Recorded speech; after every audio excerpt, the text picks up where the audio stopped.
Voici ce qui a retenu notre attention cette semaine à InfoCam. L'école secondaire Chanoine-Beaudet a été choisie pour participer au grand défi Pierre Lavoie. Un entretien avec Gilles Lévesque qui nous parle des derniers détails sur la coupure d'un poste au C3S de Kamouraska. Un exercice d'évacuation entrepris par le service intermunicipal de sécurité incendie de l'Apocatière. Et finalement, le chemin Saint-Rémy de passage au Kamouraska.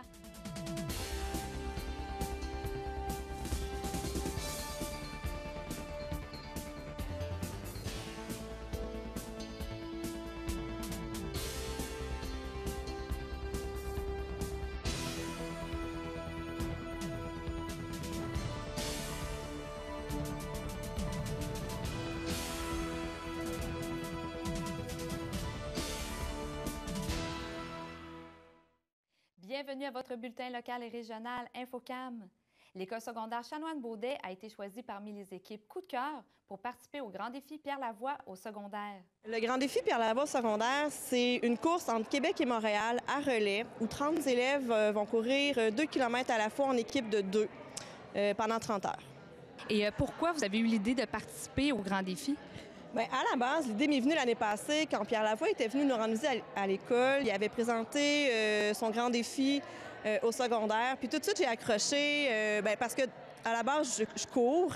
Puis le défi en tant que tel aussi m'intéressait. Puis je trouvais le fun d'amener des élèves à se mettre en forme, à développer des bonnes habitudes, puis à aller relever ce défi-là. Plus en détail, c'est quoi les étapes pour en arriver à être choisi par le grand défi? Bien, au début de l'année, il fallait s'inscrire en tant qu'école pour dire qu'on était intéressé à faire le défi. Et là, il y avait une sélection parmi toutes les écoles qui étaient inscrites, un tirage au sort. Puis malheureusement, au tirage au sort, début octobre, on n'a pas été choisis. Et là, on avait la possibilité d'avoir une deuxième sélection où Pierre Lavoie, avec un comité, choisissait 4 écoles coup de cœur. Pour pouvoir participer à cette sélection-là, il fallait écrire une lettre que j'ai écrite. En fait, c'est Ariane qui a d'abord écrit la lettre pour valoriser tout ce qu'on faisait en tant qu'école, pour promouvoir l'activité physique, les saines habitudes, puis amener nos élèves à bouger puis à être actifs. Donc, Ariane l'a écrit et je l'ai aidé à peaufiner, à améliorer tout ça, le texte. Et on l'a envoyé à Pierre Lavoie. On a croisé les doigts tout simplement parce que, encore une fois, c'était une sélection selon ce qu'on avait écrit parmi un nombre d'écoles X. Et heureusement, on a été choisi par Pierre Lavoie parce qu'on est une école où, justement, on bouge. On a beaucoup d'élèves qui sont impliqués dans les activités sportives, même si on est une petite école. C'est 45 % de nos élèves qui font partie d'une concentration sportive ou encore de sport étudiant. Et qui sont ces personnes qui font partie de la course? En fait, ça nous prenait 30 élèves. Au début de l'année, on est parti, on avait un nombre fou d'élèves. Là, tout le monde était intéressé avec le défi. Puis là, quand on veut un peu la lourdeur des entraînements, 2 midis par semaine, où on vient au gymnase, on court, on s'entraîne, on les oblige à développer pas juste leur cardio, mais aussi leur musculature et tout ça. Donc, c'est sûr qu'il y a des élèves qui ont laissé tomber, il y a d'autres qui se sont greffés et tout ça. Donc, sur les 30 élèves, maintenant, on a 3 garçons, étonnamment, parce qu'on s'attend toujours à ce que les défis sportifs, ça soit plutôt masculin que féminin, mais c'est beaucoup de filles qui ont accroché et tout ça. Donc, maintenant, on a 3 garçons et 27 filles, de secondaire 1 à secondaire 5. Mais j'imagine qu'il y a un coût à ça. Combien ça coûte pour participer à ce genre d'activité-là? Bien, en gros, avec l'autobus, parce qu'on a un autobus qui nous suit pendant les 30 heures de la course, avec l'inscription aussi, parce que en tant qu'école, on a un coût d'inscription, puis il faut aussi subvenir aux besoins alimentaires de nos élèves et tout ça. C'est environ 5 500 $ que ça coûte pour la fin de semaine. Qui vous a aidé à financer tout ça? Bien, heureusement, on a beaucoup de gens qui nous aident. En fait, Ariane et Gabriel, qui sont les élèves investigateurs du projet, ont envoyé des demandes de commandite à tous les gens d'affaires de Saint-Pascal et des municipalités avoisinantes. Et la commission scolaire nous aide beaucoup, la Caisse populaire et plein de petits d'entreprises, de gens d'affaires du coin aussi nous ont donné des dons très généreux qui nous permettent d'aller faire le défi parce que sans ça, c'était impossible là, que les élèves déboursent de leur poche ou de faire des campagnes de financement, tout ça, pour que les élèves ramassent l'argent, c'était un gros montant. Et j'imagine que vous n'allez pas les envoyer toutes seules. Est-ce que vous allez participer avec eux? Est-ce que vous allez courir ou vous ne pouvez pas? Mais malheureusement, moi, je pensais qu'on pouvait courir avec eux.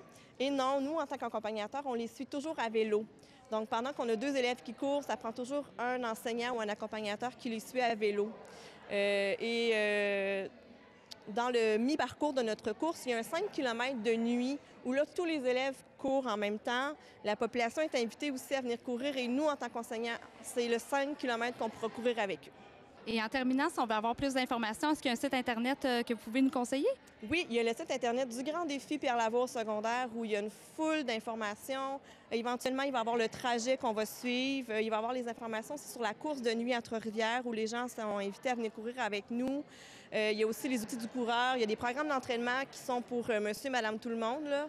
Des programmes aussi alimentaires qui sont pour tout le monde, mais dédiés d'abord aux jeunes. Donc, vous pouvez aller consulter le site pour de plus amples informations. Il y a des photos aussi. Et éventuellement, à la fin de semaine de la course, il va y avoir en direct des nouvelles là, du grand défi qu'on va faire. Pourquoi tu as décidé d'initier ce projet-là? Qu'est-ce qui t'a amené à participer à un tel projet? Bien, premièrement, c'est au niveau de ma passion du sport, autant à l'école qu'en dehors de l'école, dans ma communauté. Puis je pense que l'élément marquant, ça a été quand M. Pierre Lavoie est venu à l'école pour nous présenter le projet, l'amplitude du projet, parcourir les 270 km qui séparent Québec de Montréal à la course à relais. Je l'ai pris comme un défi, puis quand mon cours de projet intégrateur est arrivé, bien, ça a mal été au début, nos idées ne marchaient pas. Fait que quand Marie-Josée est venue nous parler de ça, bien, moi et Ariane, ça l'a cliqué. Fait qu'on fait OK, on se lance là-dedans. On aime tous les deux les sports, on a une passion commune, on se rejoint. Fait qu'on va être bon pour réussir ça à deux, là. Le syndicat des employés de service déplore la coupure d'un poste au C3S de Kamouraska suite à la fermeture du centre Thérèse-Martin. L'entente a été surtout avec plusieurs discussions qu'on a eues. Et c'était approuvé par le CA et par l'ancien DG, M. Michaud, comme de quoi qu'il n'y aurait aucune coupure de poste suite à la fermeture du centre Thérèse-Martin. Tout le monde serait replacé dans des postes qui soient déjà vacants ou des postes qu'on a créés en surplus en attendant de pouvoir replacer ces personnes-là dans des postes qui deviendraient vacants dans les prochaines années. On a eu 3 postes en surplus, 2 ont été replacés dans des nouveaux postes et il en restait un. On prévoyait, dans les premières discussions qu'on avait eues, on avait établi que d'ici 2 ans, tout le monde pourrait être replacé. Et tout d'un coup, comme un coup de théâtre, on a eu l'information qui décidait de couper ce poste en surplus. Donc, à partir de ce moment-là, c'est sûr qu'on a réagi tout de suite. On a fait des interventions, des communiqués de presse, des entrevues. Et je suis allé au CA le lundi passé pour demander que tout s'arrête et qu'on respecte l'engagement qui avait été pris autant par le CA, l'ancien DG, que l'engagement qu'on avait pris avec la direction des ressources humaines. Et est-ce que vous pensez que ce genre d'attitude-là, ça va minimiser la confiance des employés face à leur employeur? J'imagine qu'il y a d'autres personnes qui ont peut-être peur pour leur poste. Bien, c'est sûr que ça crée un climat d'incertitude. Après la fermeture de Thérèse-Martin, il faut dire que beaucoup les postes qui étaient vacants, qui étaient disponibles, il y a plusieurs personnes qui ont dû s'en passer pour permettre aux employés de Thérèse-Martin d'y aller. Déjà là, c'est une incertitude financière. Et ensuite, avec ce qui se passe là, sans qu'on soit au courant en tant que tel, c'est sûr que ça met encore beaucoup de pression sur les employés puis sur l'avenir de leur job. Et à ce jour, je sais qu'il y a eu des dénouements. Il y a quelque temps, vous avez eu une autre réunion. Vous en êtes où maintenant? Mais là, on sait que présentement, tout est arrêté. L'employeur et les ressources humaines vont s'asseoir avec le syndicat pour pouvoir regarder, pour essayer d'éviter la supplantation et la fermeture de ce poste-là pour l'instant. On est très contents. Mais ça aurait dû être fait avant, tant qu'à moi. Il aurait dû nous en parler. On a trouvé des solutions pour permettre aux employés de Thérèse-Martin de transférer, donc on aurait pu faire la même affaire. Mais il me reste à faire des assemblées syndicales pour aller chercher des mandats, pour aller négocier avec l'employeur, pour essayer de trouver un moyen d'éviter la supplantation, qui, soit dit en passant, et c'est toujours terrible de perdre un poste quand on se fait supplanter et de pouvoir aller en supplanter un autre. Ça met toujours une pression et beaucoup d'émotivité là-dedans. Pour avoir connu ça dans le passé, dans les grosses fermetures de 15 ans à peu près, là, tout l'effet que ça peut donner, c'est tellement négatif. Et puis en même temps, veut pas, ça se reflète sur notre job, puis sur la job qu'on a à faire avec les personnes âgées, même si on le veut pas. Si moralement on est affecté, moralement dans notre job, on n'a plus le même sourire ou la même façon, la même approche. Donc, vous ne savez pas s'il va y avoir d'autres postes qui vont être coupés. Si tout est arrêté, donc on n'en sait pas plus. Bien, pour ce qui est de notre catégorie, on n'en sait pas, mais on se doute fort bien avec ce qui se passe avec les sous-entendus qu'il risque d'avoir encore des coupures. Ce qu'on n'espère pas, mais c'est comme je vous l'ai dit, on va le savoir le 25. Puis j'attends ça avec appréhension. Parce qu'il me semble que tout ce qu'on gère depuis plusieurs années, c'est une dévalorisation, une perte d'emploi dans le secteur public par rapport au secteur privé. Puis je trouve ça dommage. On sait qu'on manque de personnel au niveau de la santé. Comment vous voyez ça dans le futur ici au Kamouraska? Là, pour l'instant, ce qu'on voit, c'est que le développement du privé va chercher une partie de la population des travailleurs, des travailleuses. Le secteur public qui génère des emplois qui sont convenables en salaire comparativement au privé. Le vieillissement de la population, on sait que le Kamouraska est une population, une des plus vieillissantes au Québec. À un moment donné, il va manquer de travailleurs aussi, là, parce que nous autres aussi, on vieillit. D'ici 10 ans, il va y avoir une grosse partie de la population qui va avoir atteint 65 ans et plus. Les employés, une bonne partie aussi, vont être partis à la retraite. Je vais vous avouer que pour moi, qui vieillit, qui s'en va vers l'âge, ça m'inquiète un peu pour l'avenir. Il y a quelque temps déjà, un exercice d'évacuation a été entrepris par le service intermunicipal de sécurité incendie de l'Apocatière. Un résultat peu positif, comme nous l'explique Stéphane Dubé. Bien, finalement, le but de ça, de cette expérience-là, c'était de prouver un peu aussi que les gens, quand ils ne sont pas conditionnés de par entre autres, des pratiques d'évacuation, bien, souvent, la réaction des gens, c'est un peu de l'indifférence face au déclenchement d'une alarme. Fait que finalement, c'est ça qu'on voulait prouver. Comme on a fait avec des jeunes ainsi qu'avec des personnes âgées, là, c'est pour ça qu'on ne les avait pas avisés qu'il y aurait un exercice d'évacuation en tant que tel. C'était vraiment pour voir leur réaction. Les personnes âgées, souvent, bien, eux autres, ils peut-être été un peu plus allumés à ça. Il y en a quand même, je te dirais, les 2 tiers là, qui ont bougé. Il y a le tiers quand même, que c'est quand même assez important, qui n'ont pas eu de réaction ou qui ont dit qui ne sont pas souciés de ça. Tandis que les jeunes, là, sur un groupe de 40, là, il y en a à peu près 3 là, qui ont sorti à l'extérieur. Les autres n'ont carrément pas bougé. Là. Mais comment vous pouvez expliquer ça après la tragédie de l'île verte, ça fait pas nécessairement longtemps que ça s'est passé, mais comment vous pouvez expliquer ça? Bien, souvent, il y a des études là, qui ont été faites là-dessus au niveau de la réaction des gens face à des situations problématiques. Et puis, moi, je pense que tant qu'on ne l'a pas vécu, on a souvent la tendance à se dire ça ne peut pas m'arriver. On ne voit pas de fumée, fait qu'il n'y a pas de danger. Je ne vois pas le feu, il n'y a pas de danger. Les gens attendent d'être en face là, du problème pour réagir. Et pourquoi qu'à chaque année, il faut toujours répéter, faire la même prévention d'année en année? On ne le comprend pas? Bien, c'est ça. Le but, finalement, c'est de conditionner les gens, les habituer à une situation. Fait que c'est pour ça qu'on vient souvent à tous les ans. Et puis, dans les campagnes de prévention incendie, on martèle souvent, vous entendez souvent parler des avertisseurs de fumée. On revient à tous les ans. Les avertisseurs de fumée, vérifier aux avertisseurs. C'est pour un peu ancrer l'habitude chez les gens pour qu'ils puissent finalement avoir les bonnes habitudes face à la prévention incendie. Et est-ce que vous avez reçu plus d'appels que d'habitude depuis la tragédie de l'île verte? C'est sûr qu'on a eu des appels téléphoniques. Il y avait beaucoup de questionnements au niveau de ceux qui sont en hauteur là, dans les bâtiments. Ils se demandaient, le camion échelle, ils vont être capables de venir nous chercher? Il y en a beaucoup qui se posaient des questions face à ça ici à l'Apocatière. Fait que nous autres, il n'y a pas de problème. Avec le camion qu'on a là, on est capable de faire tous les bâtiments sur le territoire en hauteur. Il n'y a pas de problème. J'imagine que vous en avez beaucoup parlé ici à la caserne de ce qui s'est passé comme tragédie à l'île verte. Quel bilan vous en faites de cette tragédie-là? Bien, l'île verte, nous autres, on avait quand même des pompiers qui avaient vécu Lac-Mégantic. On avait une équipe de pompiers qui était d'ici qui était allée à Lac-Mégantic. Ces pompiers-là, quand ils sont revenus de Lac-Mégantic, ils étaient comme un peu, je te dirais, ça les a quand même assez marqués. Là. C'est pas des événements qu'on vit, nous autres, à tous les jours dans notre métier, même si l'image du pompier, c'est le héros qui sauve des vies. C'est pas toujours des événements qu'on est confrontés régulièrement dans notre carrière de pompier.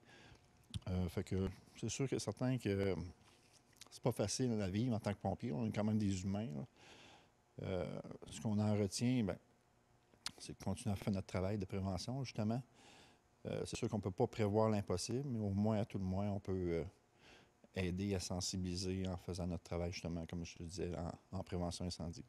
Et est-ce que vous conseillez à ceux qui ont des entreprises, des garderies, ou de faire des exercices d'évacuation et pas seulement attendre après les pompiers qui nous disent quoi faire, mais nous de prendre en main et de faire aussi de l'évacuation avec notre personnel ou avec les enfants ou autres? C'est sûr que en famille, en commençant justement dans notre domicile, on peut le faire avec nos enfants. Juste pour dire, on peut faire des petits exercices. Si le feu est pris à tel endroit, par quel endroit tu peux sortir de façon sécuritaire, on se rejoint à quel endroit à l'extérieur dans un point de rassemblement. Oui, ça peut être très, très efficace, mais on le recommande aussi de le faire. Il y a l'exercice à l'automne aussi, la grande évacuation, mais ça sert à ça dans les résidences privées. Dans le cadre des entreprises, bien, c'est sûr certain qu'on suggère aux gens de le faire. Puis même nous autres, on la voit la différence. Il y a des compagnies qui sont bien organisées au niveau des mesures d'urgence, entre autres en sécurité incendie. Et puis, on le voit, là, quand ça fait plusieurs années qu'ils pratiquent, on voit qu'il y a de l'amélioration au niveau de leur temps d'évacuation et de la façon que ça se déroule. C'est quoi les mesures qu'il faut prendre si jamais il y a l'alarme qui se déclenche? C'est quoi les choses principales qu'il faut penser? Bien, la première chose qu'il faut penser, c'est... Bien, je dirais c'est évacuer de façon sécuritaire. Normalement, c'est sûr et certain que quand on a un plan de sécurité incendie qui est déjà monté d'avance, bien, il y a différentes personnes qui ont des tâches à accomplir. Entre autres, il y en a qui appellent au 911 pour... Même si on a un système d'alarme, il faut vérifier, il faut valider l'information pareille. Fait qu'on appelle au 911. Il y en a qui agissent comme des leaders, qui forcent le monde à évacuer. Alors, puis l'important aussi, c'est d'avoir un point de rassemblement à l'extérieur du bâtiment pour qu'on soit capable de faire un dénombrement pour s'assurer que tout le monde a été évacué.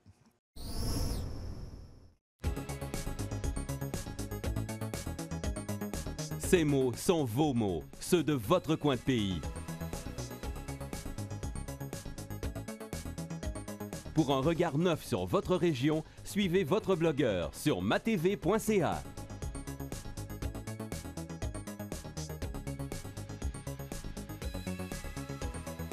MaTV, client Vidéotron, c'est votre télé.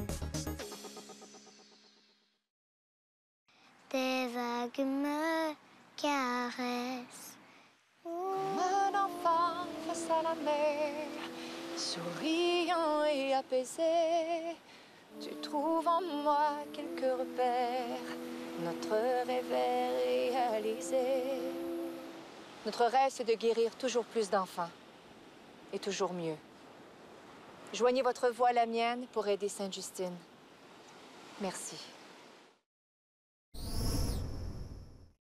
Le chemin Saint-Rémy est un projet expérimental qui sévit présentement au Québec. Pour en savoir un peu plus sur cette activité, nous avons rencontré Alexandre Bibeau, agent de développement du Parc régional du Haut-Pays de Kamouraska. Le chemin de Saint-Rémy, vraiment au sens large, ça va être un chemin qui fait la promotion de la marche longue durée. C'est donc un chemin un peu à la Compostelle, une route de pèlerinage qui va mettre de bout à bout la municipalité de Saint-Adrien, dans les cantons de l'Est, jusqu'à Percé, en Gaspésie. Et qui a initié ce beau projet? Les deux promoteurs, c'est un couple, c'est donc Stéphane Pinel et Louise Bourgeois. C'est deux personnes qui ont été emmenées à marcher les routes de Compostelle à plusieurs reprises, surtout Louise, l'a fait 4 fois.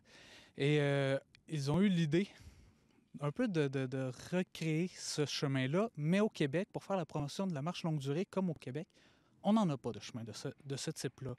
Donc, Louise avait dans l'idée de partir un centre de villégiature pour former les gens à la marche longue durée, tandis que Stéphane, lui, avait l'idée de faire la route, le chemin Saint-Rémy, donc qu'on va avoir ici. Et bien, le hasard de la vie a fait qu'ils c'est devenu un couple et ont fusionné leur projet pour créer le chemin Saint-Rémy et le pèlerin Saint-Adrien.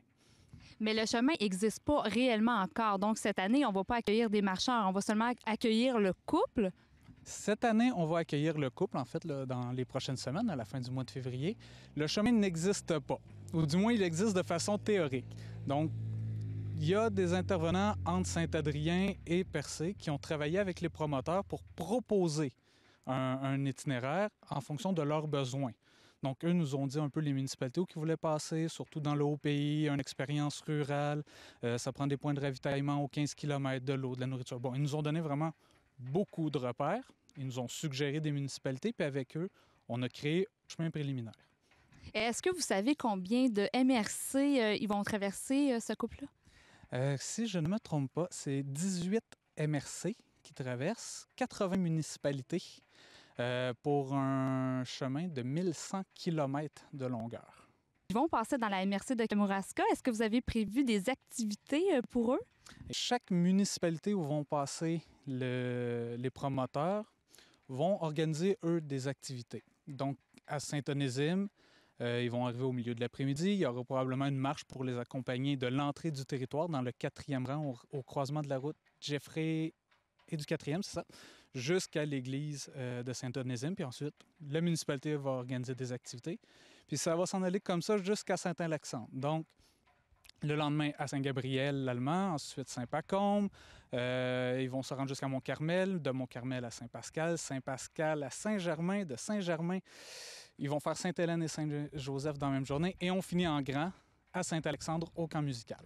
On reste bien attentif aux différentes publications qu'il va y avoir dans les 2 prochaines semaines. Et là, les municipalités vont annoncer leur activité. Nous, on va faire un bout de chemin avec le Facebook du Parc régional du Haut-Pays.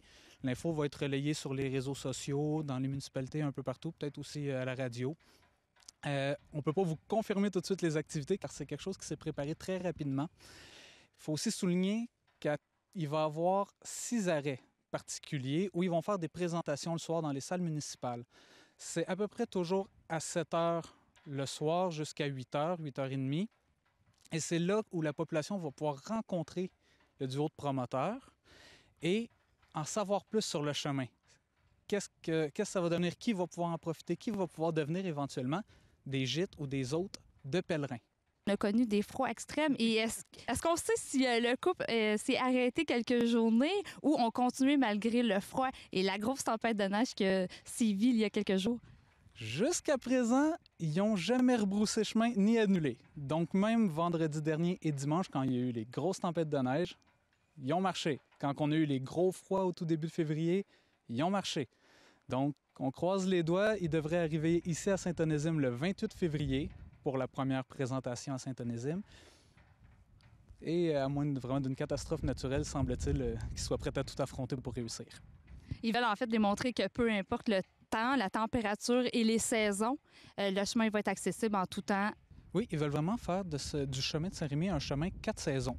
Tout le monde fait comme, ben là, l'hiver, on ne marchera pas 1100 km, ça n'a pas de sens. Oh, ils sont en train de le faire. C'est sûr, il n'y aura peut-être pas la même influence l'été que l'hiver, ça, il faudra que le chemin nous prouve le contraire. Mais eux sont en train de nous démontrer que c'est un chemin véritablement 4 saisons. À noter que si vous voulez avoir plus d'informations avec les 2 promoteurs, ils seront entre autres au camp musical de Saint-Alexandre, dans la salle du Haut-Pays, le jeudi 6 mars prochain à partir de 18 h 30. Une soirée festive et musique traditionnelle sera au menu. Le 19 février dernier avait lieu une conférence au Cégep de la Pocatière avec Gabriel Nadeau-Dubois, ex-porte-parole de la classe lors du printemps étudiant. Tout au long de la grève étudiante de 2012, Gabriel Nadeau-Dubois a porté la parole des autres. Dans son témoignage intitulé « Tenir tête », un essai paru en octobre dernier, il parle pour la première fois en son nom propre, libéré de l'obligation de prendre la parole pour les autres. Le jeune auteur, avec 1 an de recul, est venu partager avec les étudiants du Cégep de la Pocatière ses réflexions sur le plus grand conflit étudiant que le Québec a connu. De plus, une centaine d'étudiants du cours de français Communication publique ont analysé les aptitudes de communicateur du conférencier et les étudiants du cours Écriture journalistique de l'option média produiront un article d'information à partir de ce qu'ils ont entendu. Le 24 février dernier, les pompiers des services incendie de Saint-Pascal et de Sainte-Hélène ont été dépêchés sur les lieux d'un incendie qui a fait rage dans l'un des bâtiments porcins de la ferme Després, située entre Saint-Pascal et Sainte-Hélène. Malheureusement, nous avions peu de détails lors de l'enregistrement du bulletin. Cette semaine, on s'en va du côté des comédies romantiques avec le film Célibataire ou presque. Célibataire ou presque, version française de That Awkward Moment, c'est écrit et réalisé par Tom Gormican. Ça met en vedette Zac Efron, Imogen Poots, Miles Teller, Michael B. Jordan et Mackenzie Davis. Le film est classé 13 ans et plus, langage vulgaire. Célibataire ou presque raconte l'histoire de 3 jeunes hommes, 3 amis de longue date, qui décident de rester célibataires suite à la rupture douloureuse de l'un d'entre eux. Mais les choses vont se corser lorsque de belles filles vont entrer dans le tableau. Célibataire ou presque est un film qu'on a déjà vu des milliers de fois et qui est malheureusement bourré de défauts. Le scénario est faible, les dialogues sonnent cruellement faux. C'est principalement des pensées littéraires transposées dans la bouche des personnages et personne ne parle comme ça dans la vraie vie. L'humour du film est assez maigre et faible. C'est principalement 5 gags qui sont répétés à tour de bras. Une première fois dans un dialogue comique, c'est drôle la première fois, mais lorsqu'on répète la même blague 3 fois en moins de 2 minutes, la 3e fois, c'est un peu moins drôle. Les personnages sont unidimensionnels, n'ont pas beaucoup de profondeur et tous les personnages hommes se ressemblent et tous les personnages filles se ressemblent. Et donc, c'est relativement difficile de s'identifier à eux et c'est pas des belles qualités qu'ils ont. En fait, les hommes sont tous des purs manipulateurs dans Célibataire ou presque et les personnages féminins, ce sont des femmes qui pardonnent assez facilement. Donc, tout ce qui se passe dans le film, je me sentais plus ou moins interpellé par leurs actions et par leurs gestes et même, je comprends pas pourquoi certains personnages féminins décident de pardonner des gestes qui dans la vraie vie, seraient impardonnables. C'est vraiment inconcevable d'une certaine manière. Toutefois, le film est quand même bien réalisé. Le jeu des comédiens est convenable, malgré le stock limité qu'ils avaient. Ils ont fait avec ce qu'ils pouvaient. Et la bande sonore était fort intéressante. C'est un mélange entre du indie rock et du synth-pop des années 80. Je vous dirais même que la bande sonore était meilleure que le film Célibataire ou presque. Donc, vous avez compris, c'est une comédie romantique assez faible qu'on a déjà vue des milliers de fois et qui a été fait en mieux. Célibataire ou presque se mérite un 4 sur 10.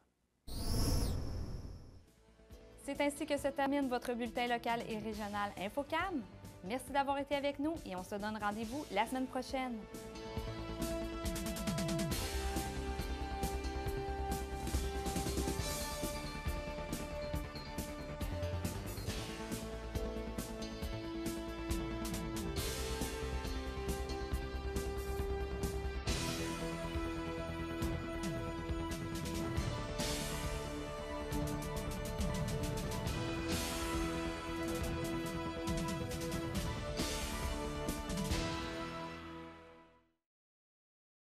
Mallette de Saint-Pascal est fière d'être associée à cette émission. Mallette, 470 Avenue Chapelot à Saint-Pascal, 88 492 3515.